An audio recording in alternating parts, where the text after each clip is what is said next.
Welcome back to Area DMG. I'm your host, Hope Wesley, the Mile High Mouth, and we are looking for this episode of Suki Nihon, we are looking at Adventure Time, episode 6 of season 8 of Adventure Time, Jellybeans Have Power.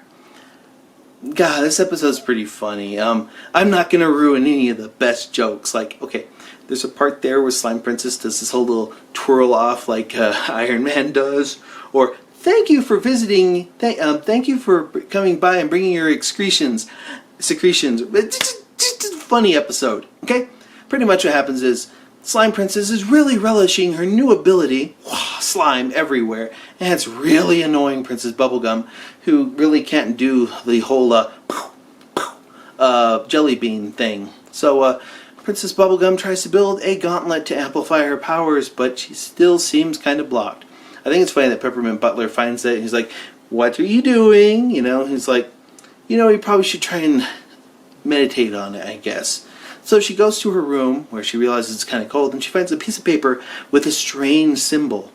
And then, upon reading the symbol and going to sleep, she falls into a dream where she meets the Chatsberry, the old candy elemental, who is thankfully voiced by Alan Tudyk, who, by the way, is King Candy in Wreck-It Ralph. So, that's fantastic. He's in a lot of their stuff. He's become kind of their John Hamm.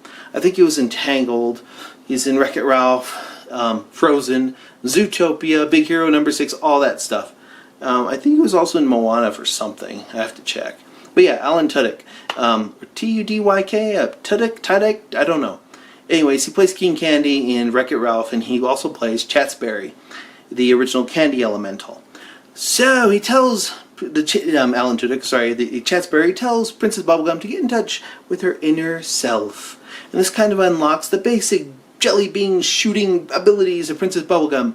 She calls the Slime Princess over and starts showing off a little bit, and then after she shows off and Slime Princess is like, "Oh yeah, that's okay," Princess Bubblegum's like, "Well, good, now we don't need to talk about these." Slime Princess realizes, "Oh, you just jelly. You just peanut butter and jelly there, you know?" And she realizes, slime, jelly, slime, etc. Anyway, she leaves, and Princess Bubblegum's kind of annoyed by that. Then a giant love tester thing shows up. And it looks like an angel from Evangelion, which, God, it's like these shows are telling me I should rewatch Evangelion and do episode by episode stuff of it. Probably should. Anyways, Bubblegum attacks this love tester that shows up, and then she realizes her jelly beans aren't really any match for it, and she is like frustrated with this. Then the love tester opens up and reveals another symbol, which causes her to fall back into the whole dream world type thing again.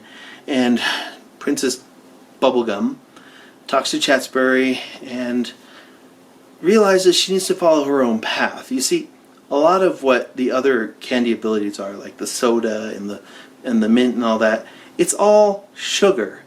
It's all chemistry. Princess Bubblegum loves science, the science of building things.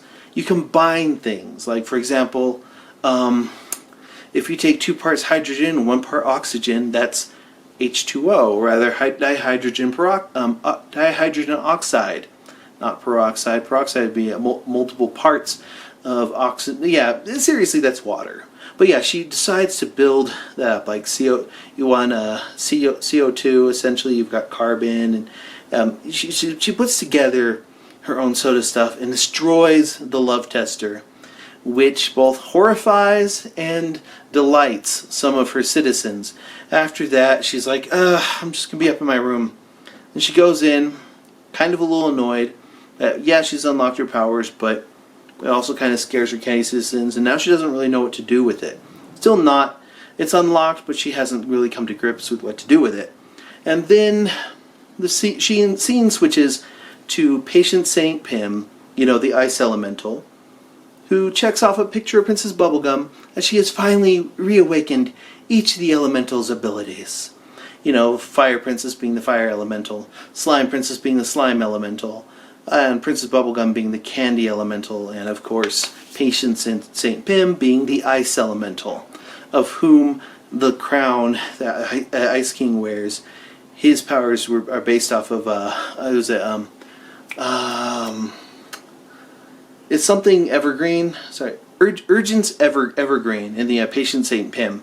But yeah, basically put, that's where we end this episode. Of course, she's got big plans for the Candy Kingdom and for all of you. So we don't know what those are yet, but she's one step closer.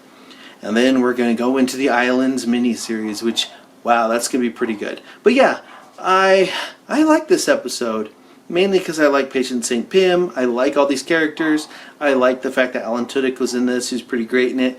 But yeah, what'd you think of it? Let me know in the comments below. Hit that thumbs up if you haven't already. Hit that subscribe button if you haven't already. You know, like, share, subscribe. And then make sure you hit that little notification bell so you know whenever we have a brand new episode out. Until the next episode comes out, you are now caught up.